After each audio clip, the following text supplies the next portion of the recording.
Continuation topic, cleanse. Say that one more time with me, please. Cleanse. Okay. Or declared unblemished. Okay. Cleanse. Declared unblemished. Now, the scene in verse 5 was the foot washing. And for us to understand why Peter trembled at the reversion when Jesus intended to wash the disciples' feet, because it was needed in Palestine, their culture.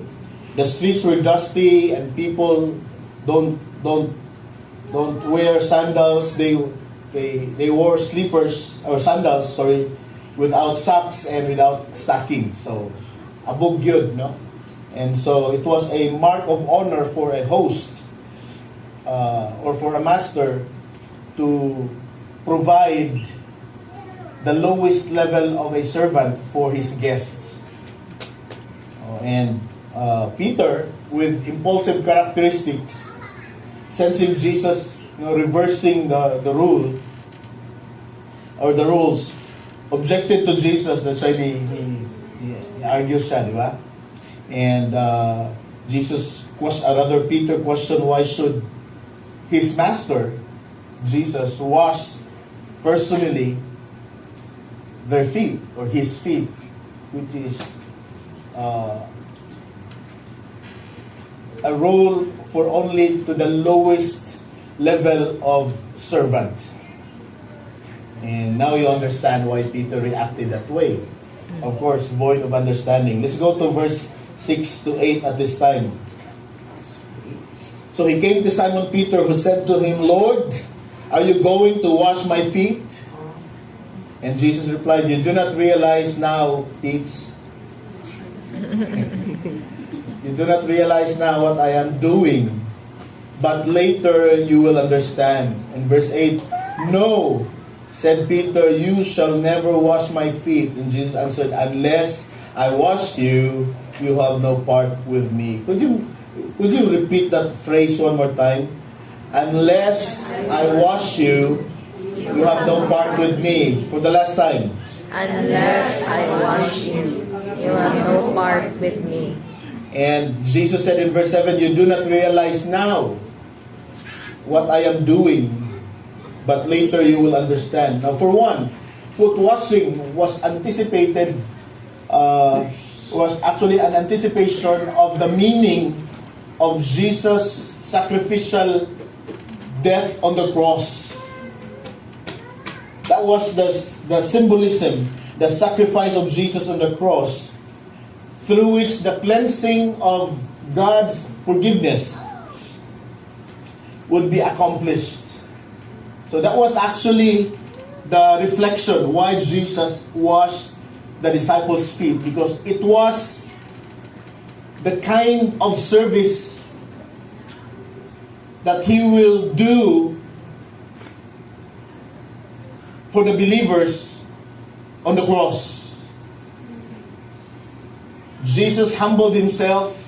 He became man, suffered, beat upon, spat upon, crucified, the most excruciating death that no one could surpass. And Jesus' suffering, or his atoning sacrifice while hanging on the cross, it was at his lowest.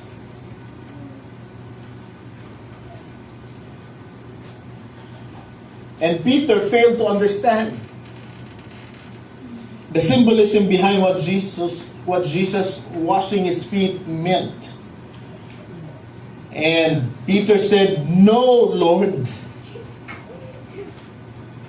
And the word you do not realize there, the word "you" there in the Greek is emphatic. What is emphatic? It is a bold utterance.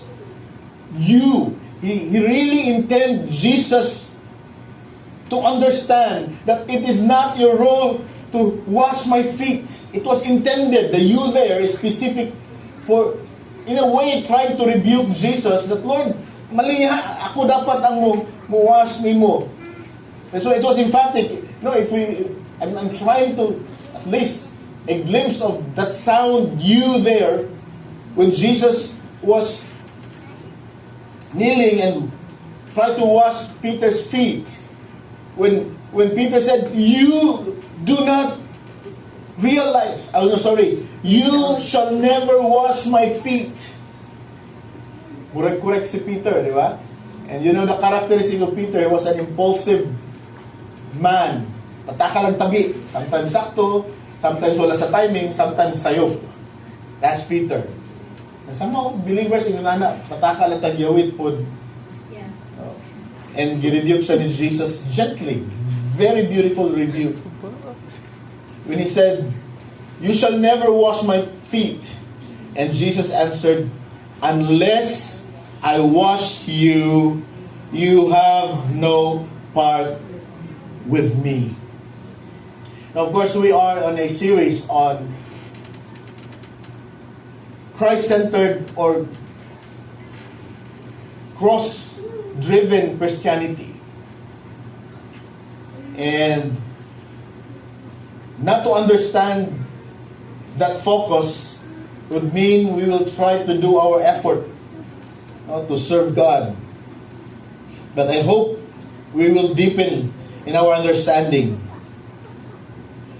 And so unless I wash you, we need to understand this.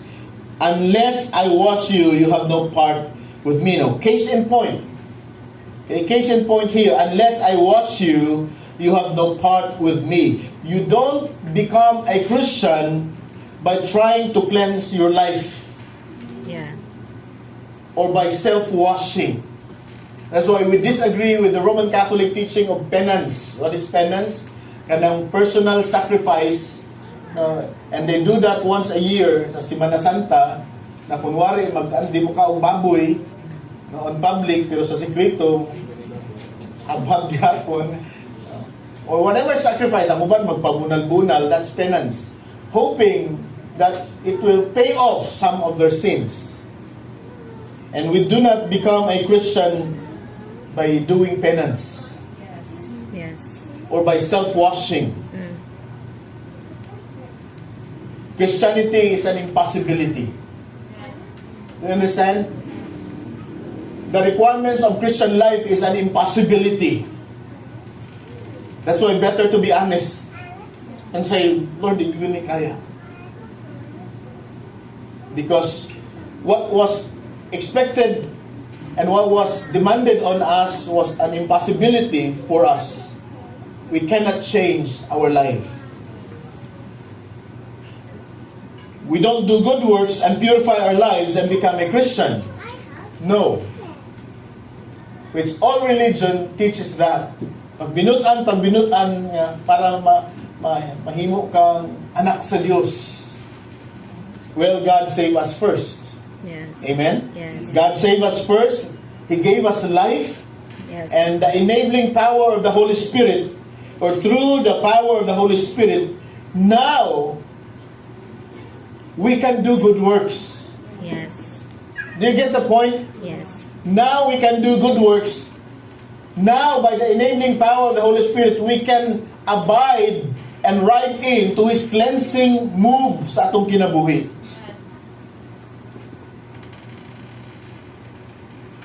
And when we sin, that same power, that same Holy Spirit will purify us. Are you listening? Yes. When we sin, that power will purify us through, come on, how does one be changed? How does one, nahugawan ka, nagasala ka, or maybe your response to an offense nga githrow sa imuha, iyahang sala, but the way you respond, nagkasala po ka. How do you cleanse your life from that? Come on. Ipadakop sa pulis? Okay. Ipabarangay para mausab? Come on, that's how human effort, hoped that kung mapadakpan ka, mapapriso di ka, mapabunalan di kas barangay tanod, mausab ka. Well, in the real sense, the least is makapahungaw lang ta. But it will never change the person. So what will change the person? Kung magkasala ang tao, what will change the person? It is through, it is through His Word. It is through the correct understanding of the message of God. It is through the purifying effect of the Word of God. Result? Result? Change life. That's why we major on correct teaching, not pastoral demanding or church rules, because we can never change a person. The least that is charged for us by God is love, is understanding, and care. And exemplifying the characteristics of God in the nature of love. Because Romans chapter 2 says, it is by His kindness that leads us to repentance.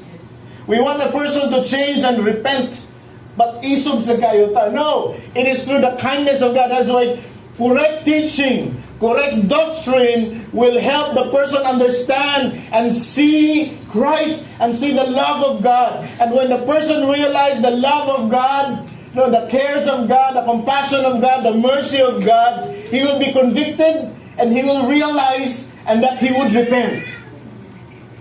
Amen? Yes. And if that grows, he will live a cross or Christ-driven Christianity. Do you get the point? Yeah. We're not saying na dili ta mamadlong. Come on. Yes. Basta na po dog. We're not saying na dili na ta mo disiplina. Now here's the truth. We're not saying that we don't teach and preach practical Christianity. We're just saying we don't measure it. Why? Now, if it is embedded in a verse, a practical advice coming from a verse, then we will speak the counsel. We will speak the truth. Kung practical advice na siya. The reason why we don't major on practical teaching is because it doesn't change a person. And number one also, practical teaching is subjective. Say subjective. Kung saan ang subjective? It is, it changes through culture and time. For one, sometimes discipline helps. Yes. But there are people also that kung imong disiplinahon, mosamot silang kagago. I for one, I react best on correct reasoning. Di ko pwedeng bunal-bunalan ko nimo kuan. I will run away from you. And the least, di na ko magpakita nimo. But if you'll talk to me and say, so, I always say to myself, win me by reason. May mga tao, napoy mga tao, nga kinahanglan din silang bunal. Kuan yung punto? Napoy mga practical approach na wala sa Pilipinas pero naa sa Amerika. Kakuan mo? So mag-usap-usap ang practical teaching. It is not transcendent. No? And so we preach according to the need on practical teaching. Yes, we will advise. Yes, we will speak the truth in love. But we don't hope that tungod sa ato ang tambag, mausab ng tao.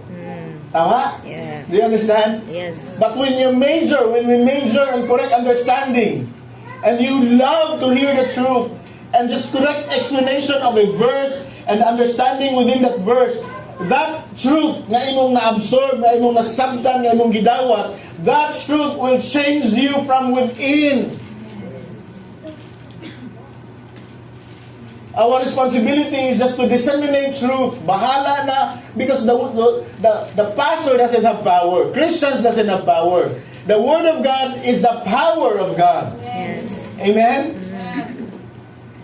So it is through that power that will change a person. And so Jesus said, unless I wash you, you have no part with me. What's the meaning there? What's the meaning there? Unsay pasabot ana? Let me cite to you Psalm 119, verse 9 to 11. Here's the question. How can a young man keep his way pure? Come on. By living By living according to your word. It does not say by living according to according to man's principle, by living according to a culture. Ngano man, let me say this in vernacular, binisayan ito ni klaro. Ngano man ang mga badlungon sa Pinas, sa dihang they enter into a sense of responsibility. They went abroad. And diri badlungon kayo, di mutuman sa mga basic rules and regulations. Pag abot sa States, pinaka-disiplinado. Nga naman.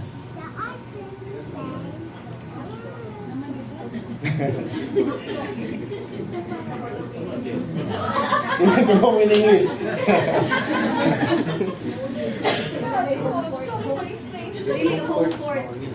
That's why I said practical teaching is subjective. Depende sa need. And if you are not the person na gamito ni God to rebuke a person, do not rebuke. That is why we only preach a transcendental truth. Check that on your vocabulary or sa imuhang ni Uncle Webster. What is transcendental? It is truth all the way. It is truth all the way, beyond culture, times, and season. Truth is truth. And what is that? In reference to what we are passionate of in preaching here. What is that? It is the preaching of the truth that Jesus is our Savior. That Jesus Christ died for our sins. Yes. And Jesus gave us life. Yes. And He granted us the Holy Spirit. And the Holy Spirit is the power that works within us. That's the truth. Yes. And that is why we preach, message that way. And from there, listen, from there, if you are consumed by the beauty and the wonders of the cross and how Jesus sacrificed everything so that your sins will be forgiven, when you meditate on that, when you ponder on that, that truth will work within you and you become the person God wants you to be. In other words, kung mahibong lang ka nga nung ganahan na ka mo obey. Mahibong lang ka nga sa una, napo kasugo o sa pakamutuman sa imong mama. Karon siga palas mata, hadlok na lang. Why? Because it is God's word more than man's word. Yes. Amen? That's why we need this sermon. Christ-driven Christianity. It should be Christ. Our motivation should be Christ and what Christ did on the cross. By living according to His word. Verse 10, I seek you with all my heart. Do not let me stray from your commands. Look at verse 11. I have hidden your word where? In my heart. So it's not just in the mind. Because if you hear truth in the mind, it will make you hambugiro. And it will not change you even. Kung imo lang gisabot. And it's so easy to say amen to a truth. Right? Yeah.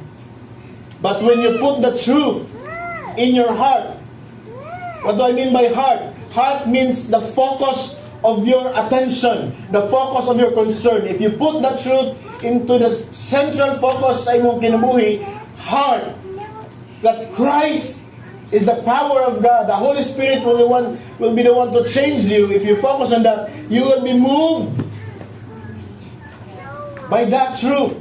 I have hidden your word in my heart that I might not sin against you.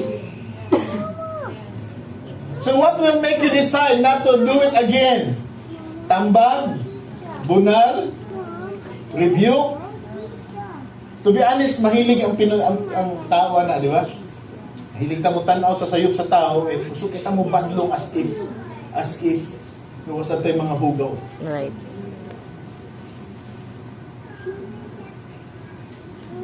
Here's the internalization of the psalmist. Look at verse 11. I have hidden your word where? In my heart. Now take note, that's a word. And if that word is not dissected correctly, if that word is not preached correctly, what will be inserted into your heart? Pag hugaw na siya, hugaw po ang resulta.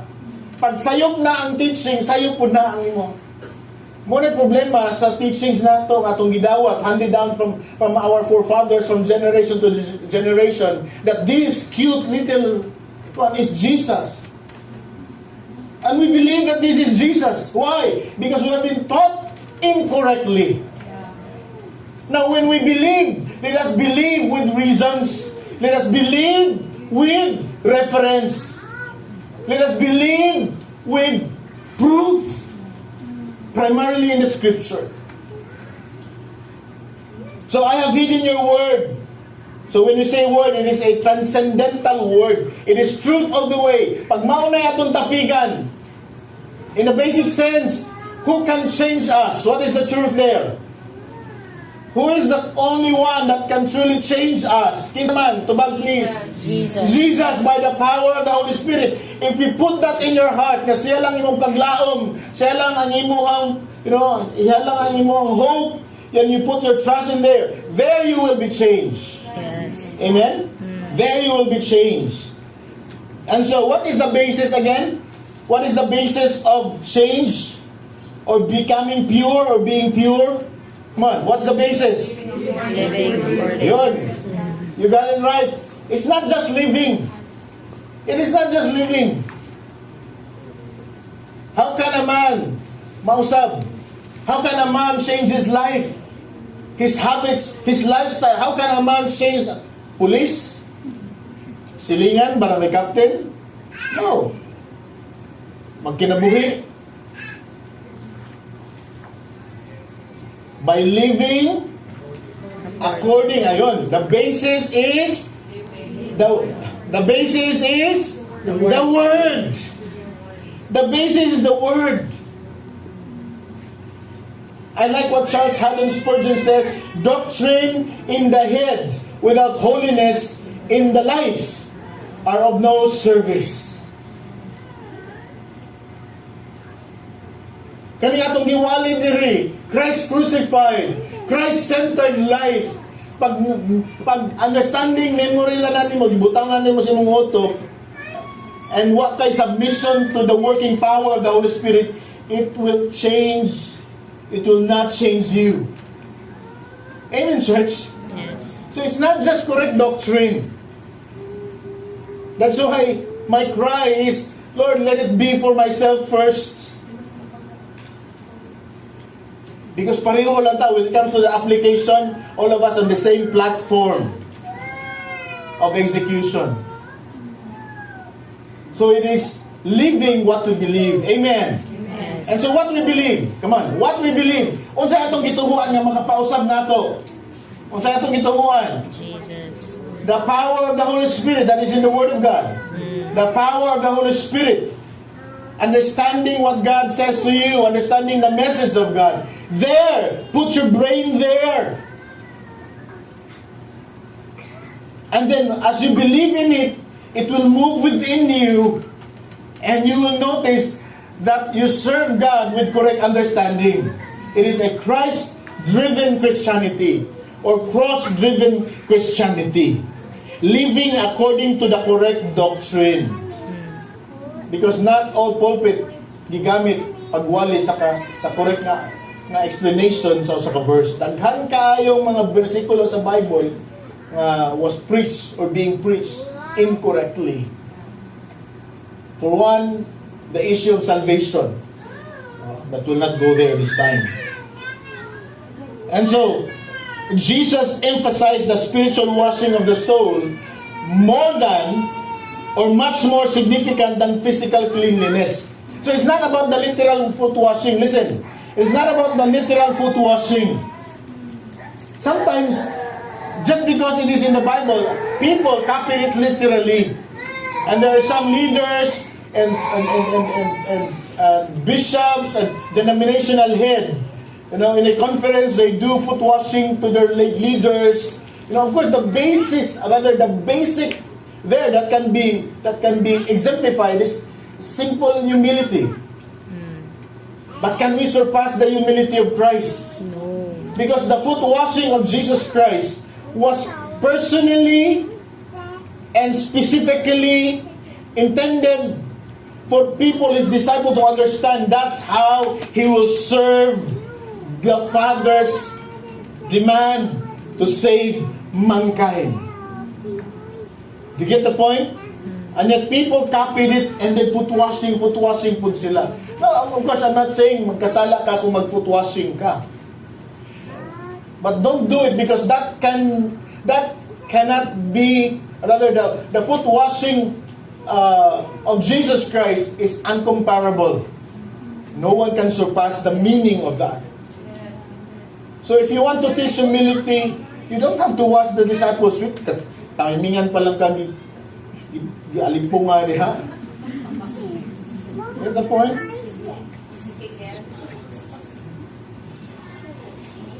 When we want to teach humility, serve the person, not on the external thing. Jesus emphasized that the spiritual washing of the soul is much more significant than the physical cleanliness.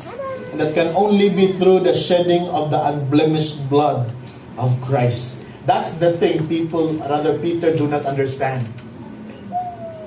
That's why when Jesus approached the feet of Peter, of course, knowing Peter nga, lagan po kayong dako, marutugluy atong tiil ni Peter. Marutugluy ang ato ba na, siyempre wala sapatos sa likod. Siyempre hugaw. And Jesus washed it. And Peter trembled, Lord, you shall never wash my feet. And Jesus said, unless I wash you. Let's go there. Okay. Unless I wash you, you have no part with me. Okay, repeat that one more time for you to be familiarized. Unless I wash you, you have no part with me. So do you have a glimpse on sa'yo pasabot to Jesus, Ana? Yeah. Is it physical? No. Is it the literal washing? No. Because kung literal washing, bisag itrapuhan to ni Jesus nga to, iniglakaw nila nga sa gawas, hugaw na po to. But the washing that Jesus did is the spiritual washing. That's why once you are spiritually clean, you are clean. Yes. Amen? Amen. Once you are genuinely born again in Christ Jesus, you are a child of God until you die, and you will receive a welcome from heaven. Because once you are clean, you are clean. Yes. Once you are clean in Christ, you are clean in Christ. Yeah. Na pastor, magkasala magyapon ko, there you need foot washing. So it's not about the feet of Peter. It's about the act of washing again. So what area there that we need to be washed time and time again? It is our, listen, look at me. It is our personal sins. Because our original sin has been washed away by the blood of Jesus Christ. Hallelujah. That's why Christianity is not about perfection. Magkasala gihapon ta. That's why we need to be washed on our personal sins. And it is needed. So let's go there one more time. Verse, by the way, when Peter entered into an understanding, there he wrote, there he wrote, after having the understanding of what Jesus meant. Because Jesus said, but later you will understand. Okay? Nakuha niyo? You do not understand this yet, Pete, but later you will understand. And somehow in the same sense, there are messages that we do not grasp right away. Yeah. They're deep. Yeah. Na sometimes di na ito makuha. That's why it needs repetition. That's why there's Deuteronomy in the Bible, because Deuteronomy is a repetition of God's instruction. We need to be reminded time and time again. But that instruction will not change us, by the way. Parents would always repeat. Amen? Parents would always repeat, but it doesn't change the person. But it is necessary to repeat because, the person needs to be refreshed. But the power to change doesn't come from man.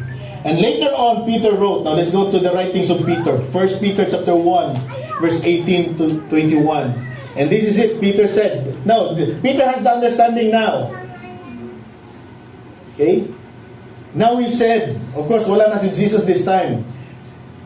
Verse 18, for you know that it was not with perishable things, such as silver and gold, that you were redeemed. Help me out sa Bisaya, my son. No? Kabaw ka, nga dili tungod sa mga butang nga mga mawala or diminish or mahanaw, such as gold or silver, that you were redeemed. In other words, wala ta maluwas, wala ta gipasaylo, wala ta gi-redeem, pinaagi sa mga material na butang. Yes. Now, look at this. And I hope there's a reflection of truth here. From the empty way of life. Repeat that phrase one more time. Empty way of life. Empty way of It is a life that we thought it is correct, but it's void of truth. Empty way of life. Come on, next phrase. Handed down to you from your forefathers. In reference, our understanding of God gives us an empty way of life. It has been passed down to us from our lolos and lolas. Na si mama, ni dawat na po, gipasunod na po niya siyang anak. Pagkaminyo siyang anak, siya na po nagpasunod sa mga anak. Pasa-pasa, but it was wrong from the very beginning. It is an empty way of life. How? Or rather, what is that empty way of life? Living a life hoping that we will be saved. Do good works so that you will be saved. That's an empty way of living Christianity. Jesus, has chosen those whom He will save. Before the foundation of the world. That's in the church age, by the way. So handed down to you from your forefathers. 19. But with the precious blood of Christ. So we were not redeemed by this empty way of life handed down from our forefathers, from the perishable things such as silver or gold. How are we redeemed? Come on. How are we redeemed? But with the precious blood of Christ. A lamb without blemish or defect. Yes, amen. Hallelujah. From that empty way of life, there's a cleansing. That's why, again, unless I washed you, look at verse 20. He was chosen before, look at the reference. Kinsa man ni? Jesus Christ, a lamb without blemish or defect. Interpretation, kinsa man ni siya? Verse 20. He was chosen before the creation of the world, but was revealed in this last time. Take note. What was the last time? It started from the birth of Jesus Christ up to the second coming or the rapture. That's the last times or the last days. Now, in other words, they're part of it. Revealed in this last time. Sa ilang panahon, last time na. Sa atong panahon, unsa na ka? Come on. Kumbaga, this is the last day. But ang last of the last day is kaning 11 kapin sa gabi. Tama? They might be in the 6 o'clock, but we are now on the 11 o'clock. How serious it is. But it was revealed in this last time for your sake. Through Him, you believe in God. Who's the Him there? Jesus Christ. What's my point? I want you to see Jesus. I want you to understand Jesus here. Yes. I want you to internalize who He is and what He did on the cross. That's your hope. That's our hope. Yes. Through Him, you believe in God. Do you believe in God? Amen. That's why if you believe in God and you reject Jesus, you don't believe in God truly. That's religion. That's man-made idea of God.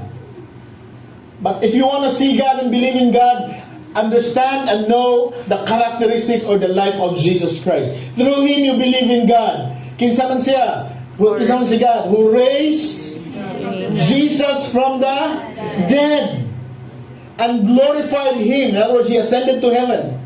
And so your faith and hope are in God. So here's the truth. If you believe correctly who this Jesus is and was and is to come, if you believe that He is alive and is now returned, He now returned to His deity as God, and if that is your faith, then you are in God. Amen. Amen? Yes. Then you are in God.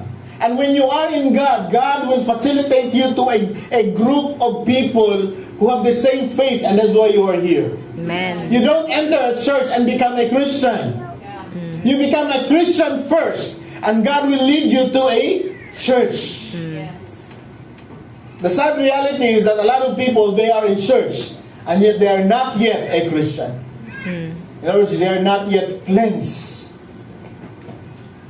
They are not yet cleansed. And so going back again, you shall never wash my feet, because that's a phrase of, wa kasabot. And Jesus answered, unless I wash you, you have no part with me. Again, unless I wash you, you have no part with me. For the last time. Close your eyes. Ayaw basa. Unless I wash you, you have no part. Hear it as if Jesus talking to you and reminding you right now. Unless I wash you, you have no part with me. Are you a Christian? Yes. Are you a Christian? Yes. If you are a Christian, it is because you are cleansed. Not because naningkamot ka ng Christian. Not because you purify your life. Not because you wash your life. You are a Christian because God chose you and He cleansed you. Amen. That's why kung feeling ni mo layo-layo pa ka sa Ginoo karon, be convicted, my friend. I pray that you will enter into a conviction and you will realize, Lord, draw me close to you. What Jesus said previously, when I am lifted up, what is that? When I will be crucified, when I will die and be buried and rose from the dead and ascended to heaven, and after that I will draw all men unto Him. So kinsa nagpaduol niyo sa Ginoo? Si pastor? No.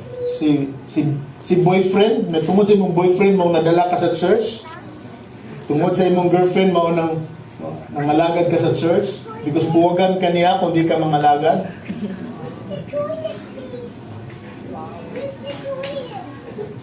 Why ka nagpadayon? Because of your internalization of what Jesus did on the cross. Yes. Amen? And you understand the implication. Now, of course, this does not mean, here's the problem with some evangelical Christians who does not study Scripture correctly. And they incorporate baptism into this. Sad thing to say, and even to hear, no, on a baptism ordinance, no, na swimming pool diha, and they quote this verse. Jesus said, unless I wash you, you have no part with me. So kung dili ka magpa-water baptize, dili pag yung kaluwas. Ayun, problema. Because this is not about water baptism. This is spiritual cleansing. Unless I wash your sins away by my atoning sacrifice, Jesus said, you have no real relationship to me and never fellowship with me. Amen? Amen? That's why dili na ako problema. Ang problema manggod sa church family because of the aspect of love. Once ma-close nimo, sige na nimo gi-pray, mention nimo namo good natural, unique emotional attachment anang tao. And then kumawa na siya, masakit. Mag-miss nimo ba? Sana. But you know what? It's not really about pastoral demand. It is really the work of God. Amen? It is really the work of God. 1 John chapter 1 verse 6 and 7. If we claim to have fellowship with Him, yet walk in darkness, we lie and do not live by the truth. By the way, just a side note, this is my verse. This is my convicting verse. Because some leaders, some Christians, even pastors would say, no, let's unite. No, unity, kinalang atong mga churches magkausap yung tatanan. No, we are united already in Christ Jesus. Yes. And the way for better fellowship, why would I fellowship with a leader or a pastor who doesn't study? Mi gumila, daghan na nas basketballan. I'd rather stick myself in friendship sa tao nga mutuon sa Bible correctly. Nya kung di ka migo ana nga pastor, wa ka naging-fellowship. No. If we walk in the light. Look at verse 7.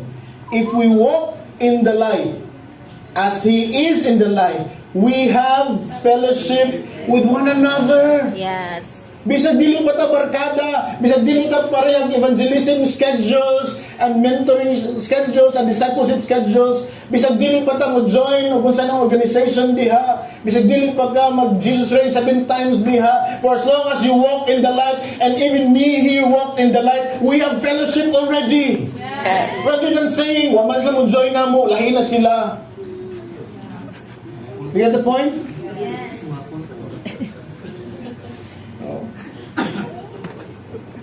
If we walk in the light, in other words, kung nagtinarong ka, Christ-driven, cross-driven Christian ka, and siya po, cross-driven Christian siya, di mo amigo, pero kabaho ka nga, Christian po siya, you are already in fellowship with the truth, and that's enough. Yes. And let it be, kung mag-cross in yung kuhan, then magkasabot mo nga, naaday mo yung common kuhan, then, enhance that with physical fellowship.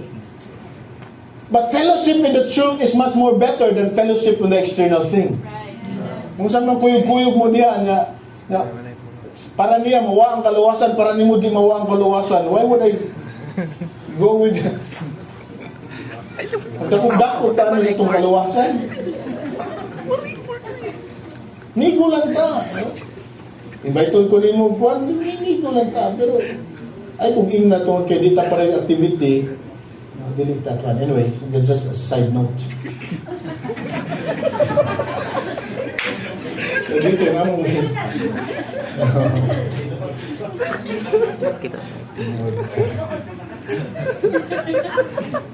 I mean, I arrive at a level of love responsibility na.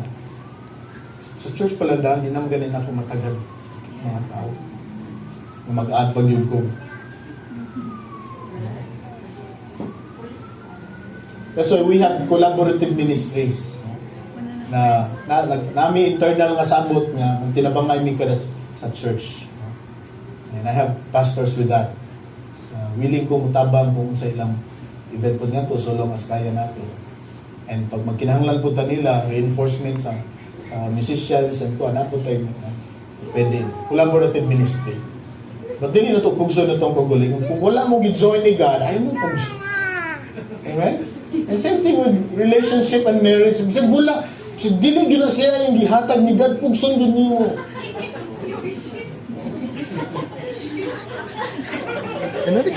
Bato sa langit ang tamaan.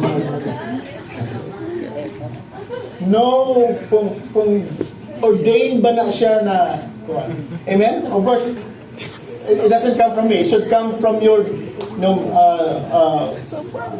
solitary confinement with God. Okay, let's move on. Where are we now? Unless I wash you, you have no part with me. So, the declared truth is that apart from Christ, we cannot walk in the light. Right. Amen. Yes. Because we cannot fake Christianity. We cannot fake Christianity by acting like Christians, by going through church, by going through activities, feeding, and discipleship, and evangelism, and activity, Bible distribution, whatever it is. You cannot fake that. Declared truth is that apart from Christ, we cannot walk in the light. So if we are not walking in the light, there's no fellowship within us. Peter still didn't get the full meaning of the spiritual, act of Jesus Christ. Yet, look at this. Bisag wagin mag-grasp ni Peter fully. And yet, here's the thing. He was so certain of his desire to be in fellowship and be part of Jesus. Ito ba naman kan Peter, vocal kayo, no? Vocal kayo. Unless I wash you, you have no part with me. And ingon si Peter, then Lord, ayaw lang akong tiil, pati akong lawas, limpiyuhi ko tanan. O sa isulti ni Jesus. O sa isulti ni Jesus. Look at verse 9 and 10. Okay? Look at verse 9 and 10. Then Lord, Simon Peter replied, not just my feet, but my hand. Look at the passion of Peter. Even though kulang-kulang siya usahay, Pebrero siguro na natao si Peter. But even though kulang yung understanding, pero tama ay ang dedication.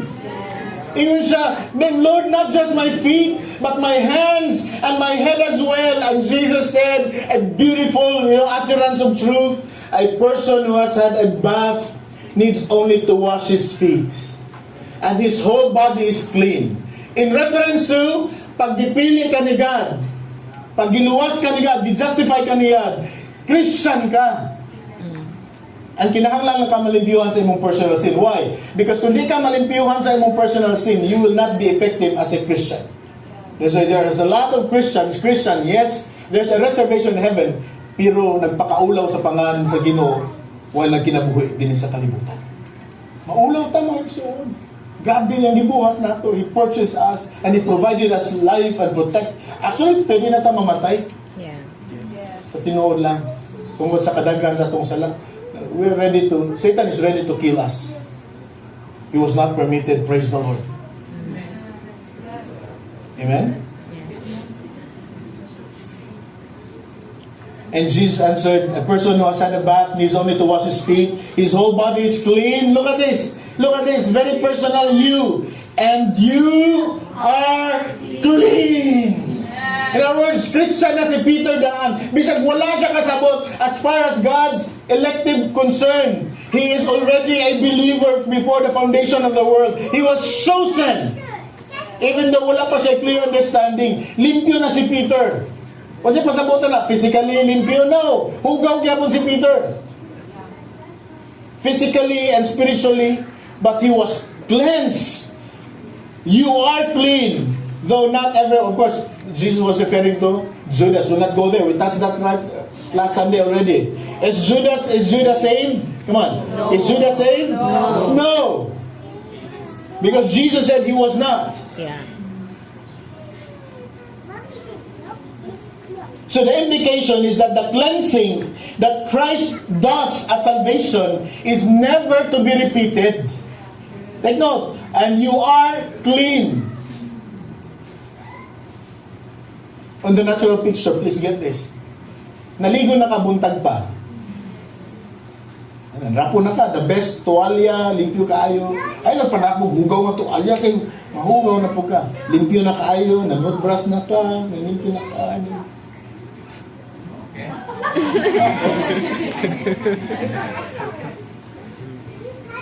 And then paggawas nimo, no? Nakapatid kang tae sa iyo. Wapa ka siya. O sa imong buhaton, maligo ka balik? No. Ugasan nimo imong Tiil. tilra. Kung pagawas nimo, naugawan nimong kamot, nakahikap kag hugaw. Kamot. Ligo na po ka, nakasagay sa anom, ligo ka nga to. No, hugasan nimo imo, kamot. Kung asa nga part na hugawan, dito kalimpyuhan. But as far as the day is concerned, manakag kaligo. Tama ba? Of course, that's a very poor illustration. Here's the highest form. When Jesus said, "You are paid in full. It is finished." You are paid in full until you die. Amen? Give the Lord a clap of praise. You are clean.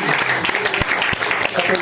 Say prophetically in the perspective of what Jesus said to the person, you are clean in Christ Jesus. You are clean. You are clean. Bisag nagkasala pa ka, as far as the Father is concerned, you are mine. You are mine. You are clean. So it's never to be repeated again. Jesus' atonement is a completed thing. Yes. Humana ka gilimpyuhan. Look at this church. How did God cleanse us? Through the unblemished blood of Jesus Christ.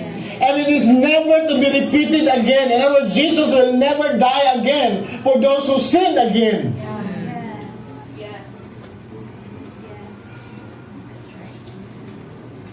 He died only once. And Romans chapter 6 verse 9 and 10. For we know, Paul said, that since Christ was raised from the dead, He cannot... Where's that? Sorry. He cannot... Die again. Where? Cannot. Yeah. Since Christ was raised from the dead, do you believe that He rose from the grave already? Yes. He is alive. Yes. And He will never go back to His human form. He cannot die again. Death no longer has mastery over Him. Verse 10. The death He died to sin once for all. Yes. But the life He lives to God. The phrase once for all means that Jesus' sacrifice was sufficient to take away the sins of the world. Yes. His death on the cross can cover the multitudes of all the sinners of all the world of all the time. Kaya pasayloon katong agugma sa Ginoo sa cross, kaya ta pasayloon ato tanan. That's why He need not die again. So it brings about our union. It is a settled relationship that cannot change. That's why the verb was, okay? The verb was there in verse 10. Sa John 13 verse 10. Interestingly, let me just share this to you for a better, internalization. Unless I wash you. In the Greek, it is in the perfect tense. Unsa ng perfect tense? In other words, it is done once and for all. It is a completed washing. So once He saved you, He will not die for you again. Once He saved you, you are saved forever. Yes. From the original sin, we are redeemed from the original sin. But we have personal sin. By the way, what's the time, please? Okay. I have 10 minutes. We have personal sins. Sa personal sins, there's a need of cleansing. Amen? How? 1 John 1:9. Confess. Confess your sin. Amen? Confess. And when God forgives us atong personal sins, He will not send another Jesus. That's why the Pope is wrong. Kibuloy is wrong. And all other Jesus, nangawa sa Surigao, they are wrong. Because there will never be another Jesus who will come.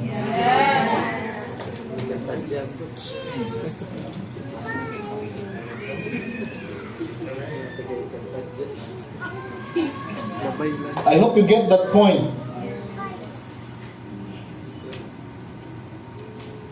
Truth is, declared truth. Believers are declared justified. Come on.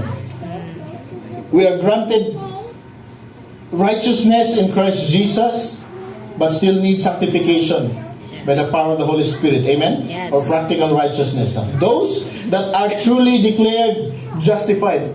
Careful sa where Those that are truly justified or declared righteous are therefore saved. Come on, church. Those that are declared cleansed, they are the ones who have reservation in heaven. Yes. That can never be cancelled even by your personal sin. Yeah. God will never cancel what He gave you. Yeah. The gifts and the callings of God are irrevocable. Oh, thank you, Lord. However, if you sin, God will send you disciplinary application. Yeah. But He will not cancel your salvation. Thank you. Amen, church? Amen. Because they are declared unblemished once they experience a saving faith. And that saving faith is a living faith. It is a working faith. Ayun, I hope you get the point.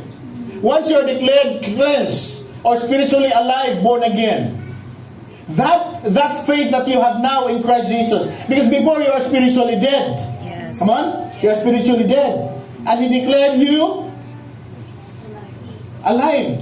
In this case, Peter was declared clean because Jesus washed Peter already from the standpoint of salvation by choosing him as part of Him. And after that, what happens? Buhay naman ka. Now, magkasala, mahugawan ka, kinahanglan na po ka, limpyuhan. Do you get the point? And that faith there, that truth there is a living truth. That faith that you have on a doctrinal truth, that is a living truth. It is a living faith. Say living faith. Living faith. Living water Living of the Holy Spirit. of the Holy Spirit. On. It's a living water. It will clean you from dirt.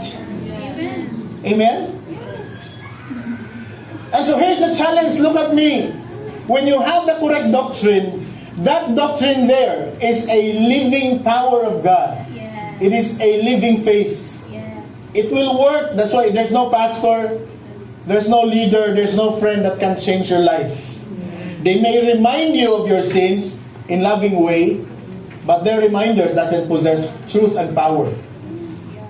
And so here's the question. Why unblemished? Why washed and clean and therefore saved on Judgment Day? Ano man? Nganong kinahanglan ta makasabot nga cleansed na ta, declared clean, declared unblemished, and therefore we are saved on Judgment Day. Why? Okay. Simple. Because our records of sin has been erased. Our dirt has been washed. Yes. We are declared cleansed. Amen. We are declared cleansed. Look at Hebrews. No? Look at James 1:27. Religion that our Father accepts as a pure and faultless is this: to look after the orphans and widows in their distress. Next, to keep oneself from being polluted from the world. Let me throw a question. How do we know that you are declared washed? You are declared cleansed. How do you know? You have the desire to keep yourself from being polluted by the world. Amen? Amen? There's a growing desire na, Lord, protektahin ko, Ginoo. John, look at this. Balikon na na kumingson. You are cleansed. You are declared unblemished. So nganong sure ta? Because gi-declare ta. Yes. Not by our own effort. Yes. Hebrews 10, look at verse 10 again, John chapter 13. Jesus answered, a person who has had a bath needs only to wash his feet. His whole body is clean. In other words, your whole life is clean. And you are clean. That's salvation. A saved person is a cleansed person. A saved person is a paid person.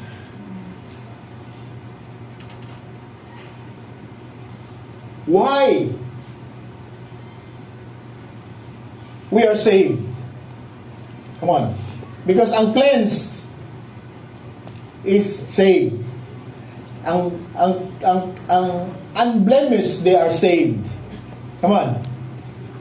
Why? What happened? Okay, let's support our claim. Hebrews chapter 10 verse 17. And I will bombard you with 3 scriptures here. Or even 4. Hebrews chapter 10 verse 17 and 18. Then he adds, their sins and lawless acts I will remember no more. Yes. Why cleanse? Because dili na hinunduman sa Ginoo ang imong tanang mga sala. Let your neighbors remind you. Let your enemies remind you. Let your friends even remind you.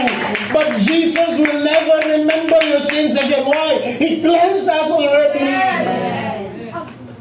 Malangit lang kita. Because iyan na tang gilimpyuhan. And where they have been forgiven, there's no longer any sacrifice for sin. Romans, Paul said in chapter 4, blessed, kung saan ang blessed diha, Makarios. Okay? Kadungan ni mong blessed in New Testament, Makarios na siya, meaning happy.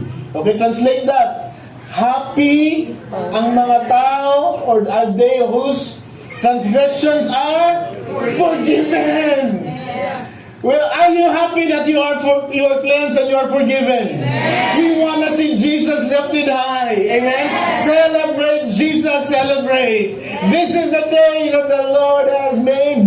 I will rejoice and be glad. Sayo kang brang magalina. Jesus is the day.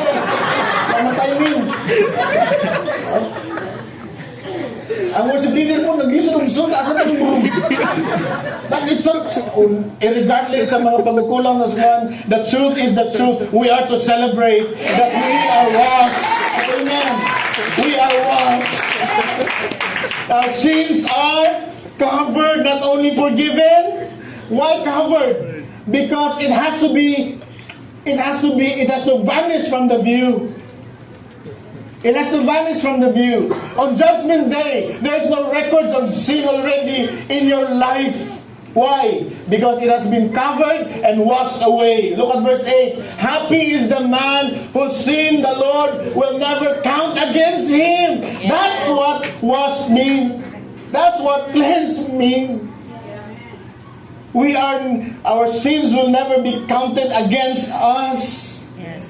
Isaiah 43 verse 25, even I, by the way, previous verse on this, God narrated their sins, narrated their violations. That's the context there sa Isaiah 43. God narrated them, ikaw, inunani ka. Nag-rebel, you can read the context there. But pag-abot sa verse 25, this is beautiful, even I, am he who blots out your transgression. The truth is, we have transgressed God. We have offended God. And yet God still decided, I am he who blots out your transgressions for my own sake. Not because of you. We don't deserve to be forgiven. We don't deserve to be forgiven. But that's why He cleansed us. He justified us for His name's sake. For the sake of the Father. His obedience to the Father. It is all about Christ and Christ alone. If He purifies you, it is because of Him, not because of you. And not only that, it is beautiful and said, and I will remember your sins no more. Amen. Hallelujah. Let's give the Lord a round clap of appreciation there. You will know who are the declared. You will know kinsa ang na-unblemished, declared unblemished. You will know kinsa ang declared cleansed, justified. Because kung kinsa mga itong nalimpyuhan, sila to ang limpyuhan pirmi. Nakabtan mo? Paro. Kinsa itong gilimpyuhan sa Ginoo as far as status sa kinabuhi, pirmiho na naglimpyo. Ikaw ba, naligo na kapag buntag? Nahugawan ka, naabugan ka the whole day. Ikagabi, matugan ka, ikabuntag bahugi ka. There will be continued cleansing. Amen? Pero kung patay ka, kausara kahugasan po. Diba? Sa Cosmo. Sa BT, hugasan ka na ito kausa. But kung buhay ka, libyuhan ka pirmi ni God. Yes. Hallelujah. I hope you get that point. So, mahibaw ka. You will know kinsa ni sila. Are you ready? Yes. Okay? Mahibaw ka kinsa ni sila. Kinsa ning na-forgiven, kinsa ning nalimpyuhan, kinsa ning walay records of sin according to the Father's love. Because they know or they love to know and fellowship with the Lord. Mailhan mo. Kaya ganahan ka ni sila sa pulong. Ganahan ka ni sila fellowship sa Ginoo. Kasi kung asa to ang Ginoo, gistorya, gitabi, gi-magnify, ganahan as lang maminaw. Now check who you are. Pag abot ganun, mag-hisgot-hisgot sa Ginoo, soy-soy. Layo pa to Domingo, sig-hisgot-hisgot to Ginoo. Kung anong limbaut man yung balibo. You will know them. Look at 31 verse 34 of Jeremiah. No longer will a man teach his neighbor, or a man his brother, saying, know the Lord, because they will all know me. So when I encourage you, when I admonish you, know the Lord, know Christ, believe in Christ, dot ni Christ. When I said that, it is only at least a reminder, because that word is the very word that the Holy Spirit will use to inject power so that you will be convicted. Nakuha ninyo? It's just a reminder. Know the Lord, because ang mga unblemished or cleansed, they will all know the Lord.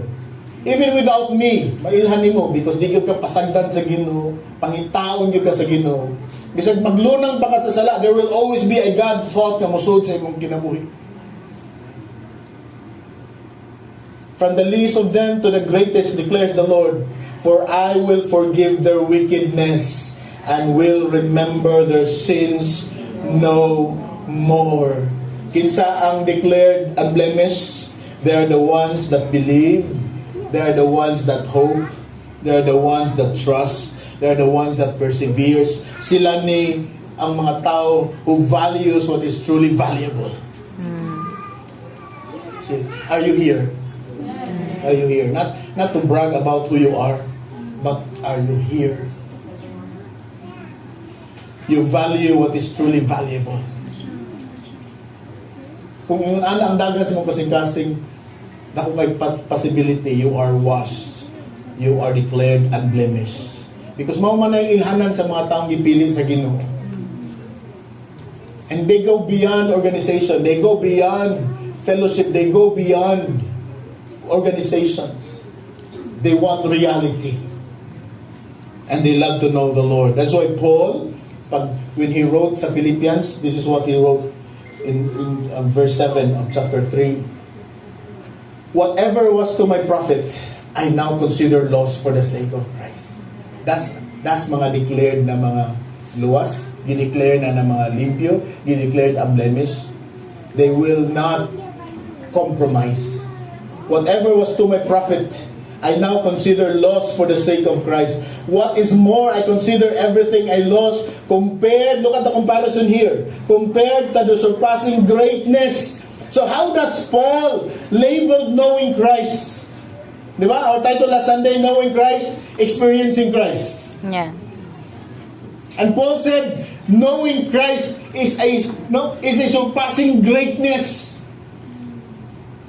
Surpassing greatness of knowing Christ Jesus my Lord, for whose sake I have lost all things. I consider them rubbish that I may gain Christ. He's willing to disregard everything for an exchange of an opportunity to hear and know who Christ is. Amen. He is willing. I have for the sake, I have lost all things, and I consider them rubbish. What is rubbish? Basura. In Hebrew reference here sa rubbish means tae, dang. Napkin nga ginamit, hugaw. I consider them rubbish that I may gain Christ. Look at verse 9. And be found in Him. Kinsa ang mga declared washed, cleansed? They are found in Christ. Kinsa ni sila? Not having a righteousness of my own. Kinsa ni mga declared washed and declared unblemished? They do not have a righteousness of their own that comes from the law, but that which is through faith in Christ, the righteousness that comes from God and is by faith. Verse 10, I want to know Christ. Kinsa ni mga declared unblemished? They love to know Christ. They have a growing, they have an insatiable desire to hear more of Christ. Sunday is not enough for them. Yeah. In real, Sunday kulang 2 hours lang ni, and you will be swimming with the schemes of the devil Monday through Saturday. And yet pag-abot ng Sunday, kapoy ay mong i-feel. Dapat Sunday excited ka. I want to know Christ and the power of His resurrection and the fellowship of sharing in His suffering, becoming like Him in His death. Verse 11, and so somehow to attain to the resurrection from the dead. Of course, Paul here was actually assuming, that he will attain resurrection from the dead. He was not yet dead here during this time, but he said to attain the resurrection from the dead. Nag-hope po siya nga, as Jesus was resurrected, He will be resurrected as well. Of course, ang young understanding is not immediate. It will be, in the rapture time. Verse 12, not that I have already obtained all this. So who are the declared unblemished? They are not perfect, and yet God perfected them in Christ Jesus. Why perfected them? He paid everything, and He gave them the complete righteousness in Christ Jesus. Do you understand? Yes. Amen. Di bayan tanan na itong mga sala, zero righteousness ta, then He gave us the complete essence of righteousness in Christ Jesus. And that is once and for all. It will be a dwelling truth. Jesus Christ will remain in us. That is why we are insured in heaven. Because that righteousness will never diminish.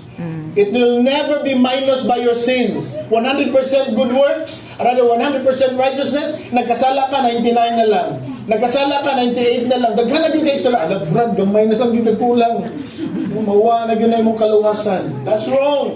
It will never diminish. It will never be minus by our sins. Amen. It will be forever 100% in Christ Jesus. Yes. Not that I have already obtained all this or have already been made perfect. Look at this. Kinsa ang mga declared washed and declared unblemished? They press on. These are the people who press on. These are the people who persevere. Paul says, but I press on to take hold of that for which Christ Jesus took hold of me. What is that Christ Jesus took hold of me? The righteousness of God. Jesus Christ is holding His life. It is His life. That's why we said Christianity is impossibility apart from Christ. Hallelujah. Who are the declared unblemished, washed, redeemed? Kinsa man ni sila? They are the people who said, and me, just a song came in. These are the people who said, mag-unsa man ang mga katigayunan, kumawala ka sa akong pilihan. Mag-unsa man ang kaanyag ning kalibutan, kung ikaw, Diyos, di ko makahuban. These are the people who said, labaw sa tanang butang, di ko ikabaylo ang presensya. Labaw sa tanang butang, gihigugma ka, kay ikaw, Ginoo, ang kinabuhi ko. Mga ang mga tao na washed in Christ Jesus. Let's all stand. Hallelujah.